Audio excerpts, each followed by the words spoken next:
میں نے سوال کیا، آپ کافی کیوں پیتے ہیں؟ انہوں نے جواب دیا، آپ کیوں نہیں پیتے؟ مجھے اس میں سگار کی سی بو آتی ہے۔ اگر آپ کا اشارہ اس کی سوندھی سوندھی خوشبو کی طرف ہے تو یہ آپ کی قوت شامہ کی کوتاہی ہی ہے۔ گو کہ ان کا اشارہ صریحاً میری ناک کی طرف تھا، تاہم رفع شر کی خاطر میں نے کہا، تھوڑی دیر کے لیے یہ مان لیتا ہوں کہ کافی میں سے واقعی بھینی بھینی خوشبو آتی ہے، مگر یہ کہاں کی منطق ہے کہ جو چیز ناک کو پسند ہو وہ حلق میں انڈیل لی جائے؟ اگر ایسا ہی ہے تو کافی کا عطر کیوں نہ کشید کیا جائے تاکہ ادبی محفلوں میں ایک دوسرے کے لگایا کریں؟ تڑپ کر بولے، صاحب میں معقولات میں معقولات کا دخل جائز نہیں سمجھتا، تا وقت ہے کہ اس گھپلے کی اصل وجہ تلفظ کی مجبوری نہ ہو۔ کافی کی مہک سے لطف اندوز ہونے کے لیے ایک تربیت یافتہ ذوق کی ضرورت ہے، یہی سوندھا پن لگی ہوئی کھیر اور دھنگارے ہوئے رائتے میں ہوتا ہے۔ میں نے معذرت کی کہ کھرچن اور دھنگار دونوں سے مجھے متلی ہوتی ہے۔ فرمایا، تعجب ہے، یو پی میں تو شرفاء بڑی رغبت سے کھاتے ہیں۔ میں نے اسی بنا پر ہندوستان چھوڑا۔ چراندے ہو کر کہنے لگے، آپ قائل ہو جاتے ہیں تو کچھ بحثی کرنے لگتے ہیں۔ جواب عرض کیا، گرم ممالک میں بحث کا آغاز صحیح معنوں میں قائل ہونے کے بعد ہی ہوتا ہے۔ دانستہ دل آزاری ہمارے مشرب میں گناہ ہے، لہٰذا ہم اپنی اصل رائے کا اظہار صرف نشے اور غصے کے عالم میں کرتے ہیں۔ خیر، یہ جملہ تو معترضہ تھا، لیکن اگر یہ سچ ہے کہ کافی خوش ذائقہ ہوتی ہے تو کسی بچے کو پلا کے اس کی صورت دیکھ لیجئے۔ چلا کر بولے، آپ بحث میں معصوم بچوں کو کیوں گھسیٹتے ہیں؟ میں بھی الجھ گیا، آپ ہمیشہ بچوں سے پہلے لفظ معصوم کیوں لگاتے ہیں؟ کیا اس کا یہ مطلب ہے کہ کچھ بچے گناہگار بھی ہوتے ہیں؟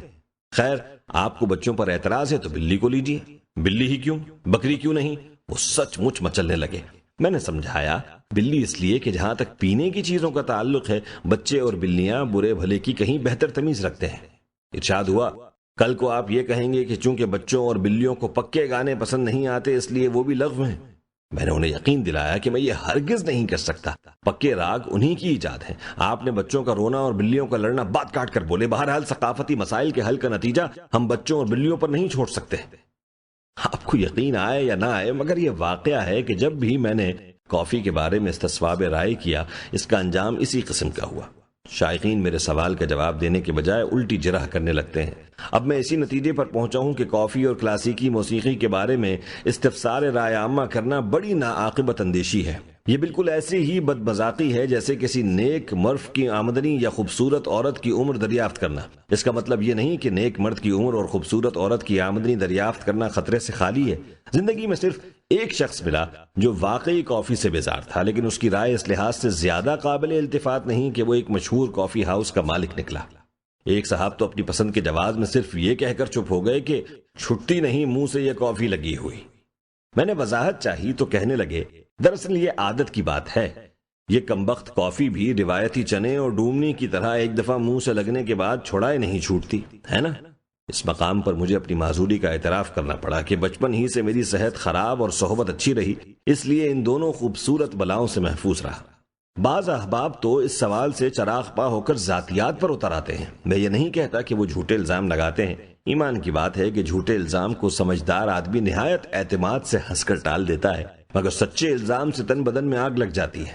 اس ضمن میں جو متضاد باتیں سننا پڑی، ان کی دو مثالیں پیش کرتا ہوں۔ ایک کرم فرما نے میری بیزاری کو محرومی پر محمول کرتے ہوئے فرمایا، ہائے کمبخت، تو نے پی ہی نہیں؟ ان کی خدمت میں یہ حلفیہ عرض کیا کہ دراصل 20 گیلن پینے کے بعد ہی یہ سوال کرنے کی ضرورت پیش آئی۔ دوسرے صاحب نے ذرا کھل کر پوچھا کہ کافی سے چڑ کی اصل وجہ معدے کے وہ داغ یعنی السرز تو نہیں ہے کہ جن کو میں 2 سال سے لیے پھر رہا ہوں اور جو کافی کی تیزابیت سے جل اٹھے ہیں؟ اور اس کے بعد وہ مجھے نہایت تشخیص ناک نظروں سے گھورنے لگے۔ استصواب رائے عامہ کا حشر تو آپ دیکھ چکے، اب مجھے اپنے تاثرات پیش کرنے کی اجازت دیجیے۔ میرا ایمان ہے کہ قدرت کے کارخانے میں کوئی شے بیکار نہیں۔ انسان غور و فکر کی عادت ڈالے یا محض عادت ہی ڈال لے تو ہر بری چیز میں کوئی نہ کوئی خوبی ضرور نکل آتی ہے۔ مثال کے طور پر حقے ہی کو لیجئے۔ معتبر بزرگوں سے سنا ہے کہ حقہ پینے سے تفکرات پاس نہیں پھٹکتے، بلکہ میں تو یہ عرض کروں گا کہ اگر تمباکو خراب ہو تو تفکرات ہی پر کیا موقوف ہے، کوئی بھی پاس نہیں پھٹکتا۔ اب دیگر ملکی اشیاء خورونوش پر نظر ڈالیے۔ مرچیں کھانے کا ایک آسانی سے سمجھ آ جانے والا فائدہ یہ ہے کہ ان سے ہمارے مشرقی کھانوں کا اصل رنگ اور مزہ دب جاتا ہے۔ خمیرہ گاؤ زبان اسی لیے کھاتے ہیں کہ بغیر راشن کارڈ کی شکل حاصل کرنے کا یہی ایک جائز طریقہ ہے۔ جو شاندہ اس لیے گوارا ہے کہ اس سے نہ صرف ایک ملکی صنعت کو فروغ ہوتا ہے بلکہ نفس امارہ کو مارنے میں بھی مدد ملتی ہے۔ شلغم اسی لیے زہر مار کرتے ہیں کہ ان میں وٹامن ہوتا ہے، لیکن جدید طبی ریسرچ نے ثابت کر دیا ہے کہ کافی میں سوائے کافی کے کچھ نہیں ہوتا۔ اہل ذوق کے نزدیک یہی اس کی خوبی ہے۔ معلوم نہیں کہ کافی کیوں، کب اور کیسے مردم آزار نے دریافت کی، لیکن یہ بات وثوق سے کہہ سکتا ہوں کہ یونانیوں کو اس کا علم نہیں تھا۔ اگر انہیں بھی ذرا سا علم ہوتا تو چرائتا کی طرح یہ بھی یونانی طب کا جزو اعظم ہوتا۔ اس قیاس کو اس امر سے مزید تقویت پہنچتی ہے کہ قصبوں میں کافی کی بڑھتی ہوئی کھپت کی غالباً ایک وجہ یہ بھی ہے کہ عطائیوں نے اللہ شافی اللہ کافی کہہ کر مؤخر الذکر کا صفوف اپنے نسخوں میں لکھنا شروع کر دیا ہے۔ زمانہ قدیم میں اس قسم کی جڑی بوٹیوں کا استعمال عداوت اور عقد ثانی کے لیے مخصوص تھا۔ چونکہ آج کل ان دونوں باتوں کو معیوب خیال کیا جاتا ہے، اس لیے صرف اظہار خلوص باہمی کے لیے استعمال کرتے ہیں۔ مشرقی اور مغربی مشروبات کا موازنہ کرنے سے پہلے یہ بنیادی اصول ذہن نشین کر لینا بس ضروری ہے کہ ہمارے یہاں پینے کی چیزوں میں کھانے کی خصوصیات ہوتی ہیں۔ اپنے قدیم مشروبات مثلا یخنی، ستو اور فالودے پر نظر ڈالیے تو یہ فرق واضح ہو جاتا ہے۔ ستو اور فالودے کو خالصتاً لغوی معنوں میں آپ نہ کھا سکتے ہیں اور نہ پی سکتے ہیں، بلکہ اگر دنیا میں کوئی ایسی شے ہے جسے آپ بامحاورہ اردو میں بیک وقت کھا اور پی سکتے ہیں تو یہی ستو اور فالودہ ہے، جو ٹھوس غذا اور ٹھنڈے شربت کے درمیان ناقابل بیان سمجھوتا ہے۔ لیکن آج کل ان مشروبات کا استعمال خاص تقریبوں میں ہی کیا جاتا ہے۔ اس کا سبب یہ ہے کہ اب ہم نے عداوت نکالنے کا ایک اور مہذب طریقہ اختیار کیا ہے۔ آپ کے ذہن میں خدا نخواستہ یہ شبہ پیدا ہو گیا ہوگا کہ راقم السطور کافی کے مقابلے میں چائے کا طرفدار ہے، تو مضمون ختم کرنے سے پہلے اس غلط فہمی کا ازالہ کرنا بس ضروری سمجھتا ہوں۔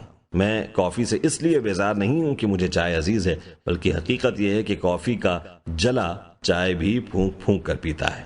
ایک ہم ہیں کہ ہوئے ایسے پشیمان کے بس، ایک وہ ہیں کہ جنہیں چائے کے ارماں ہوں گے۔